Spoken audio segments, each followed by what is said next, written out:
Wah, akhirnya on lagi, Mang. Segar. Mang, kan saya selama pandemi ini kan nggak kemana-mana ya. Cuman di rumah aja gitu. Terus baru hari ini ke kebun lagi. Gimana, Mang? Ada perkembangan apa aja nih? Selama mulai dari bulan April itu, saya udah beberapa kali panen. Cuma ya, maksudnya ada lah panen. Terakhir panen itu agak banyak. Mungkin saya dapat sekitar satu kintal setengah ceri. Nah, kita sekarang mau lanjut lagi. Jadi yang sebelah depan ini udah agak habis-habis nih. Iya, udah dipanen nih kelihatannya kan. Iya. Nanti kita lanjut ke dalam. Tinggal ke dalam. Ya, Edi bisa mulai dari sini. Ya. Saya maju ke dalam.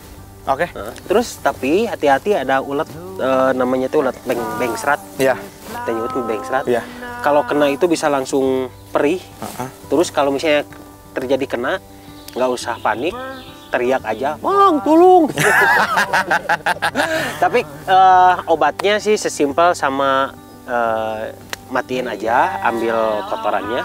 Yang Diinin lagi ya, diolesin lagi ya. Ya mudah-mudahan aman, terkendali. Ya, Bang. Looks like nobody out there.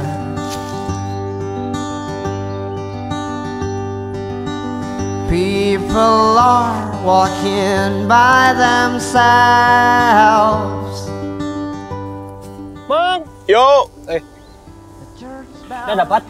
lumayan. Banyak. Lumayan banyak, udah mau penuh nih. Ini mau bikin api buat Ya. persiapan kita bikin makan. Ntar susul ke tempat biasa. Oke, siap. Saya dikit lagi deh. Ini Sip. 1-2 pohon lagi. Susul ya. Siap. Hati-hati, Mang. Yuk. Now I love this town, and let me be deep inside.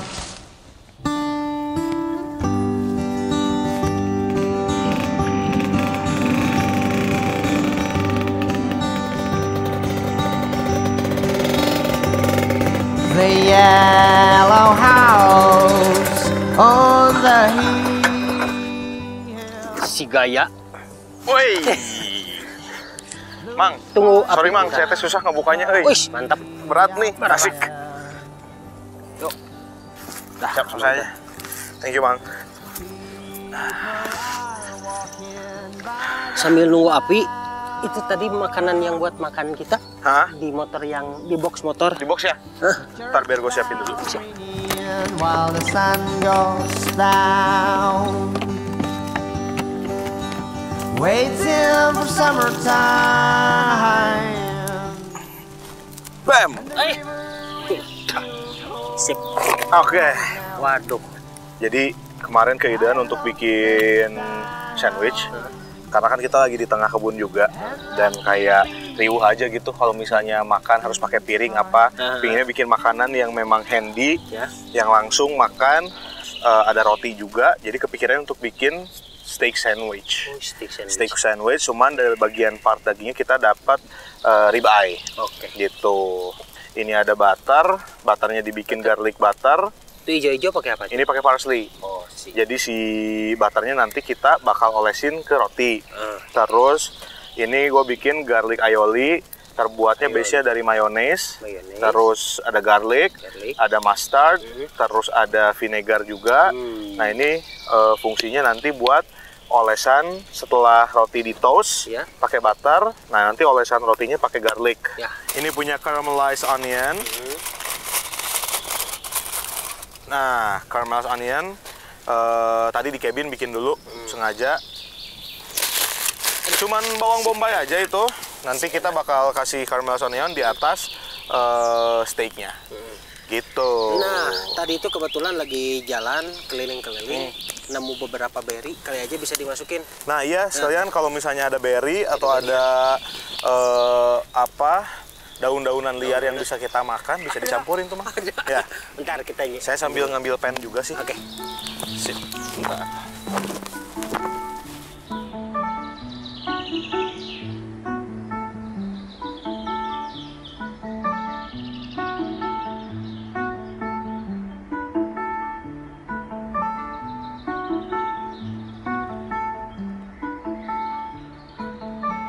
I've been walking. Bang. Yo. Daun-daunnya nggak nemu. Nggak nemu? Cuman ada apa? Berry. Berry, oke. Naikin aja, Mang. Kita seasoning steaknya dulu. Seperti biasa, salt and pepper.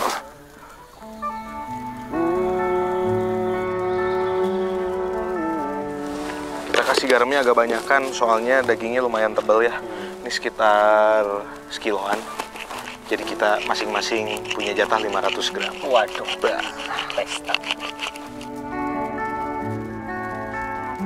Siap, Mang?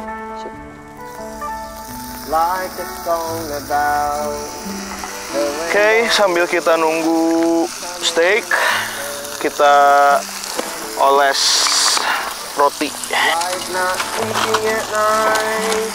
I'm waiting for the dawn to still glow right now. Ini dikasih berapa menit? Ini sekitar 5 menit per sisi. Soalnya dia lumayan tebel kan.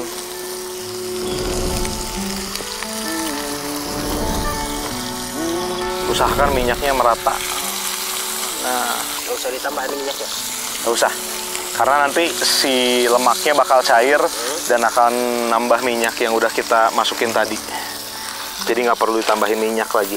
Dan nanti juga kita bakal masukin butter juga kan. Balik, Mang. Yes.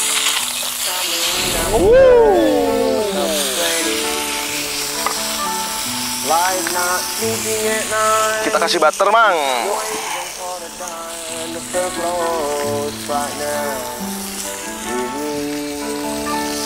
So close right now. Oke, selesai. Sorry. Mantap. The best. Ini testing dulu. Resting dulu. Kita resting dulu sekitar 5 menit. So close right now. With you. Sekarang Kita toast roti. Toast, Nah, masuk roti. Kedua.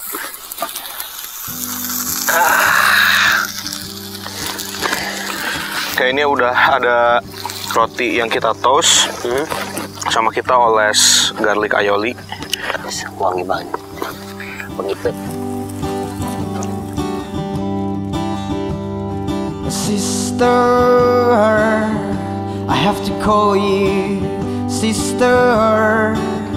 It's the way we could be closer now.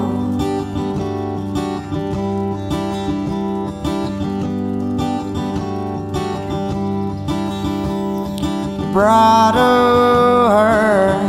you have to call me brother. It's the way we could be closer now. Mang, udah jadi, Mang. Sandwichnya. Mari kita makan. Udah lapar banget. Mang, dimakan, Mang. Nun. Ditampi.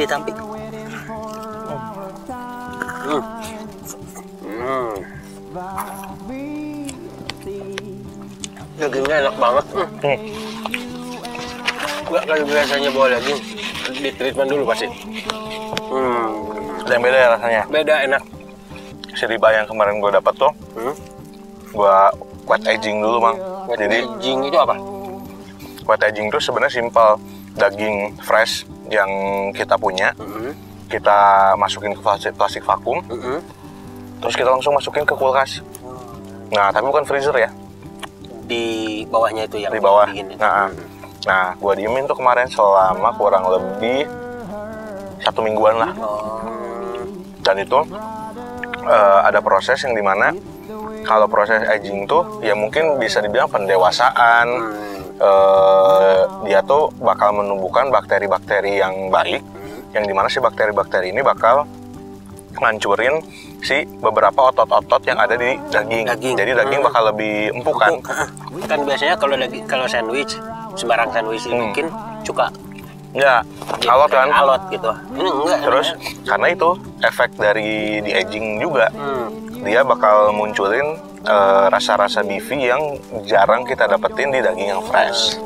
Lama pisan yang nggak makan daging enak. selama pandemi. Sama saya juga. Lu habis ya.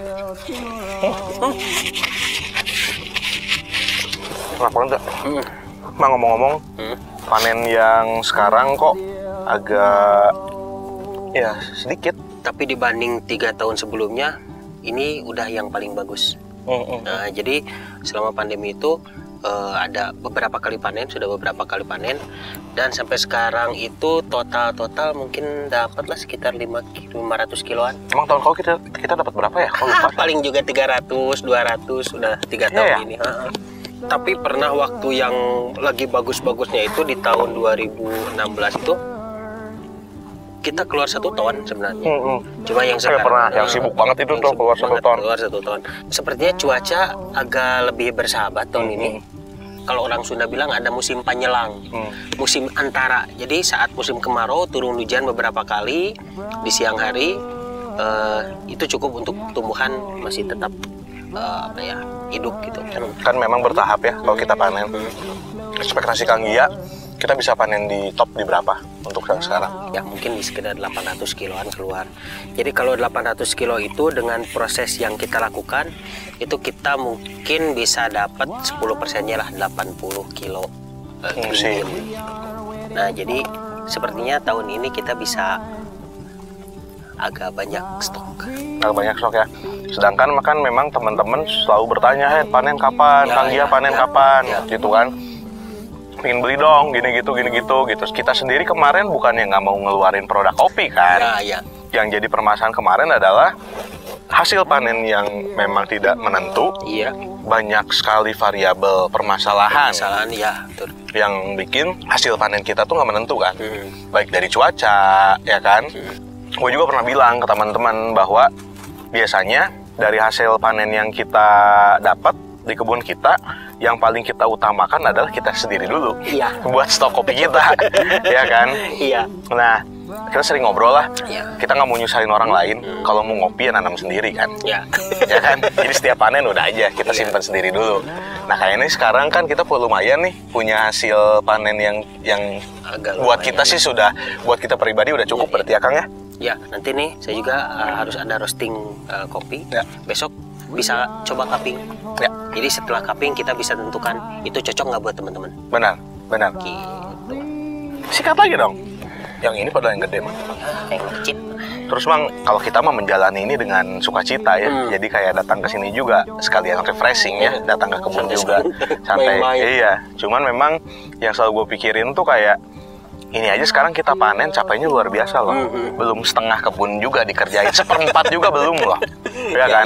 Ini kita panen manual dan cara metik yang baik kan memang tidak boleh kasar. Orang Sunda bilang ulah diparol, cepat-cepat yang hijaunya ke bawah juga. Yang hijaunya ke bawah juga gitu. Nah kita metik satu-satu gitu dan bayangin kebun yang seluas ini kita kerjain berdua gitu. Dan kadang dibantu. Besar harapan gue tuh harusnya teman-teman pecinta kopi itu berpikir lebih luas ya. Bahwa minum kopi itu tidak semudah menyeduhnya.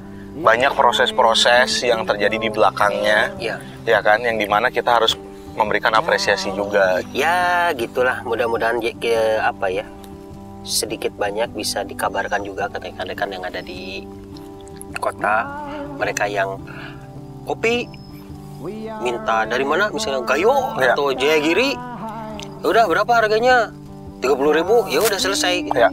Terus pas itu nggak habis, kita yang hafal itu, aduh hati itu agak nggak ngasih gitu. Iya kan, benar. Ya udah Mang, di kabin teh ada jemuran kopi. Yuk kita beres-beres aja sekarang. Matiin api, beresin api biar nggak menyebar. Terus naikin barang. Kita ke kabin berarti. Kabin dulu baru pulang. Oke. Ntar gua beresin dulu. I hope we don't.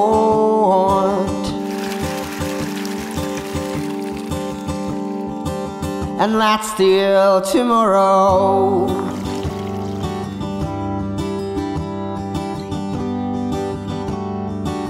And that's till tomorrow.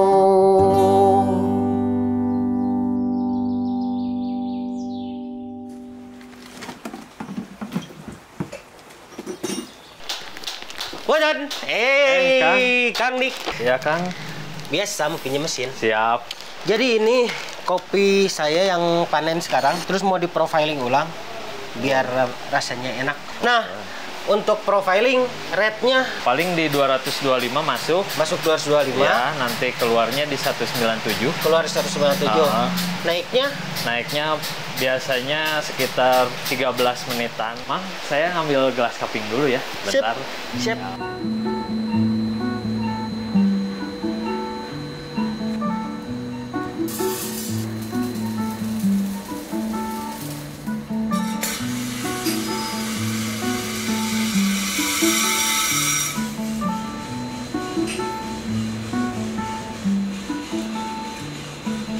Ini Kang, gimana, Siap. aman? Aman, udah masuk, tinggal nunggu 197-nya. Kemarin juga saya ada Jaigiri Kang sebenarnya. Kesini ngerasting. Kesini petani Jaigiri juga. Tapi pas di roasting tuh agak aneh gitu Kang. Aneh gimana? Kok rasa-rasanya kayak besi gitu keluarnya Besi. tuh kayak fenolik lah. Fenolik besi. Iya. Oh, ya. Mungkin dari air, kadar air atau gimana Kang? Kalau saya kebetulan memang semuanya manual. Jadi digosrok manual, di pulping manual, jadi mungkin rasa itu nggak pernah ada gitu ya. Ya itu kan sebenarnya kan keresahan para roaster gitu ya, termasuk Akang gitu. Dapat beans yang mungkin nanti ke customernya jadi kayak bukan trauma ya, apa ya, jadi kapok lah gitu. Iya, kayak sekarang nih contohnya. Natural itu sekarang sedang booming ya, Iya. yang natural. Dan natural itu relatif paling mudah. Maksudnya tinggal ambil cherry, tinggal dijemur. Nah, yang jadi masalahnya itu saat ngejemurnya di mana aja. Uap dari pembakaran motor, uap dari pembakaran mobil, bau dari aspal, tanah, masuk semua kan. Kopi mah gitu ya, nyerap Sensitif gitu kan ya. sensitif. Semua kopi itu akan baik kalau prosesnya juga baik. Dan itu pembelajarannya itu harus dimulai dari petani, dari pengolah, dari roastery sampai ke baristanya, sampai ke peminumnya juga ya harus mendapatkan edukasi yang benar. Iya. Akhirnya kita semua bisa memperoleh kopi yang baik. Saya juga agak susah kalau sudah mulai berurusan dengan kebutuhan dapur versus kualitas ya. Saat kualitas itu menuntut kerajinan, keapikan, ketelatenan terhadap proses pengolahan kopi, sementara dapur menuntut lebih cepat, akhirnya ya udahlah proses dulu. Kalau enak masuk ke roastery bagus, kalau nggak enak ya udah digosongin jual murah. Itu emang agak susah juga sih kalau udah lari ke sana. Ya mudah-mudahan kita bisa mengedukasi semuanya lah. Iyalah, insya Allah.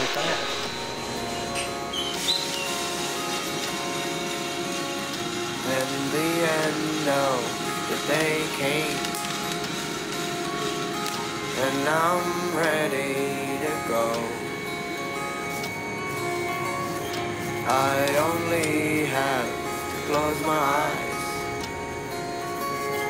and I do have this moment. Tambahin lah Kang ya. Oke. Kita bikin 2 aja. Jadi Dibikin dikasih berapa gram rasanya? karena ini 250 mili, jadi cuma 11,5 aja. 1 banding 20, Kang. Ini supaya ketahuan aja ya. Saya Kang? biasanya di kebun mah curugnya kan langsung ditimbang, terus goyang. Bener Kang, kalau tubruk yang bener mah digoyang aja. Goyang Kang lah. aja ya, Iya. nggak ditabrak-tabrak ya. Nggak usah.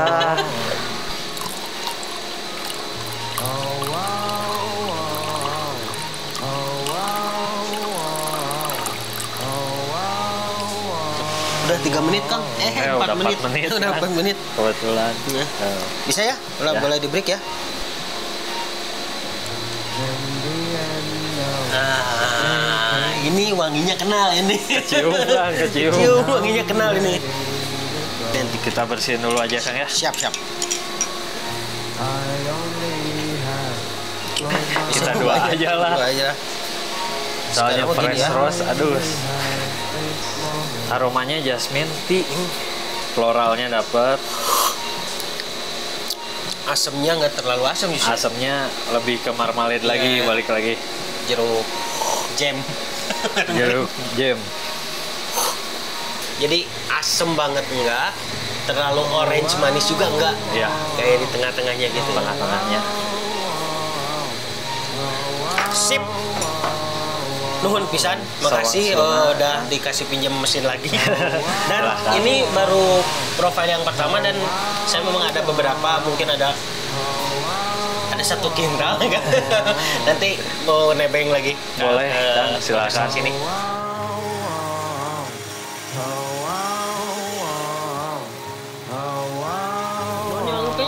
Siap. Lain kali sini lagi. Sama-sama. Thank you pisan. Ditunggu kedatangannya kembali. Sip, nuhun. Yuk, mangga. Then the end of the day came. Wih, Mang. Naon, Ini tadi hujan gede terus angin kenceng, Mang, tuh. Pohon tumbang. Untung aja nggak kena Kevin, Mang. Dia jatuhnya ke bawah situ. Pantas barusan teh di bawah juga kejebak hujan, angin. Tapi nggak kebayang mau ada yang tumbang lagi. Saya juga kaget ini tiba-tiba. Kaget dong. Iya, lagi dia Kevin sedang berlindung di bawah hujan. Iya. Kubrak keluar itu tumbang. Ini lagi ngeberesin, kena banyak pohon juga kan. Beresin aja lumayan buat kayu bakar. Dari mana, Mang? Barusan profiling kopi yang kemarin. Kopinya mah. Wah, nyobain atuh. Ayo. Yuk. Mana, Mang, kopinya, Mang? Ini. Fresh ya, fresh from the oven. Gulipak. Iya. Wah, wanginya luar biasa. Ini roastingan apa, Mang? Itu di light light. to medium. Cek. Silakan, Mang. Wanginya, Ini Kang Gia dapat berapa kilo, Kang? Yang tadi itu nge-roasting itu 3 kilo. 3 kilo. Kayaknya tadi nggak timbang lagi, tapi bayangan susutnya sampai ke 2,7, 2,6 lah. 2,7 ya. Ya. Cukup. Nice. Wah, wangi banget. Mang, kenapa sih Mang Gia suka banget sama tubruk? Karena paling simpel, kompleks, penuh. Karena kalau misalnya di filter itu enak sebenarnya di filter. Cuma kadang jadi kayak terlalu light aja gitu. Luar biasa. Nah, kalau di Niko tadi ini harus 4 menit katanya, diam dulu. Oke, kita tunggu aja. Kita tunggu 4 menit. Sare sama kopi goyang Mang Gia. Jadi kewajiban. Dan nih, Mang Gia ditampi ya. Mangga. Sekali.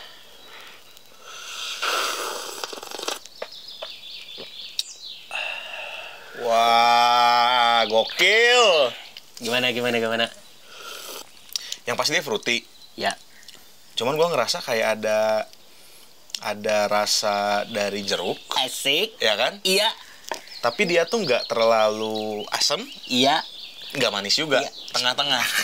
Bener nggak? CS gua. Bener nggak? Jago bener. Coba lagi ya. Udah paling jago emang kalau udah rasa. Dan tetap brown sugar aftertaste. Aftertaste-nya ada. The best, ini the best. Jadi ini kopi yang ini sekarang adalah rasa yang kembali. Kopi itu kan yang pertama kali matang itu biasanya dia itu punya bawa penyakit. Begitu muncul kopi yang pertama matang, itu yang duluan diserang. Ya. Nah, saat kopi yang itu diserang lalu kita panen, ya banyak defeknya, banyak rusaknya. Akhirnya pas sudah jadi kopi pun rasa defek itu selalu ada. Ya. Akhirnya pengolahan pun bisa maksimal dan rasanya bisa kembali lagi kayak gini. Alhamdulillah, luar biasa banget. Sebenarnya di dalam mencoba kopi itu nggak ada benar, nggak ada salah. Saat kita sudah terlatih, sudah bisa merasakan banyak rasa dan kita mencoba kopi, akhirnya si rasa-rasa itu bisa kita deskripsikan. Ini kok bilang, sebelum saya datang ke sana, sebelum saya ngerosting, ada temen yang juga petani kopi di daerah sini juga ngerosting ke sana. Tapi hasilnya itu rasa kopinya, walaupun kebunnya hafal dekat dari sini, tapi rasa kopinya itu bau besi. ada bau besi, lalu anyir, bau amis, lalu bukan nggak enak ya, cuma rasanya itu seperti itu. Sementara kita sebut kopi kita ini adalah kopi Jayagiri. Kopi kita ini kopi Jayagiri. Dan teman itu pun menyebutnya kopi Jayagiri. Nah, dari pandangan Hedi nih sebagai orang branding, gimana saat satu produk yang notabene dari satu tempat lalu diproses oleh banyak orang, tapi menghasilkan produk yang berbeda-beda. Kita juga selalu bilang kopi itu general, semua jenis kopi juga enak, hanya punya beda-beda karakternya yang berbeda-beda. Cuman memang kalau misalnya kita ngomongin gimana caranya untuk ketika misalnya kopi ada varietas kopi Jayagiri, dan kita punya harapan untuk semua kopi Jayagiri rasanya bisa sama kan. Nah, sebenarnya balik lagi, yang nggak pernah kita temuin dari dulu kan sebenarnya gimana caranya untuk bisa bersamaan menyetandarkan kualitas. Karena kan masing-masing misalnya kawan kita yang ada pegang kebun mana, dia pun kan punya proses sendiri dan punya karakter sendiri. Tapi memang kalau menurut gua ya, yang paling penting adalah balik lagi ke sudut pandang penikmat kopi itu sendiri. Gue punya contoh kasus, ceritanya nih, teman gue beli kopi dari satu daerah, katakanlah daerah A. Ketika dia beli, dia langsung menjudge kopi dari daerah A itu tuh tidak enak. Padahal menurut gue itu tuh tidak adil, menurut gue pribadi. Harusnya kalau dia mau menjudge, alangkah lebih baiknya dia mencoba semua produk kopi atau brand kopi atau output dari hasil panen kopi tapi dari daerah yang sama, cobain semuanya. Baru dia punya kesimpulan bahwa dari daerah A seperti ini. Kalau baru hanya satu, belum bisa melakukan penilaian yang komprehensif. Kan jadinya tidak objektif dong. Betul. Kalau misalnya sekarang kita minum kopi, ini kopi apa? Kopi dari daerah A, nggak enak, dan habis dari situ dia ngejudge gitu, itu nggak bisa gitu. Karena itu balik lagi, kalau menurut saya ya edukasi itu yang lebih penting, karena daripada judging lebih baik supporting. Asik gitu menurut gua. Terus Mang, yuk, kan dari waktu itu tuh kan teman-teman banyak yang nanya kapan panen, terus pingin nyobain kopi hasil panen dari terus kita. Terus pernah kita kasih. Terus kita kasih, karena kita juga nggak punya stok yang banyak, sama kita sendiri juga udah habis kan. Nah, ngelihat panen yang sekarang kan alhamdulillah udah lebih baik nih daripada panen sebelumnya. Dan gua rasa juga rasa kopi yang kita proses sekarang pun kayaknya udah layak ya untuk kita coba share ke teman-teman. Gimana menurut Kang Gia? Ya yuk kita gaskan, karena memang selama ini juga udah nggak sabar sih, udah pengen sharing semua perjuangan yang udah dilakukan selama beberapa tahun ini, dan memang nggak pernah bisa kita share kan. Dan sekarang waktunya kita bisa share supaya teman-teman semua itu bisa merasakan apa yang kita rasakan saat ini. Yes, benar banget.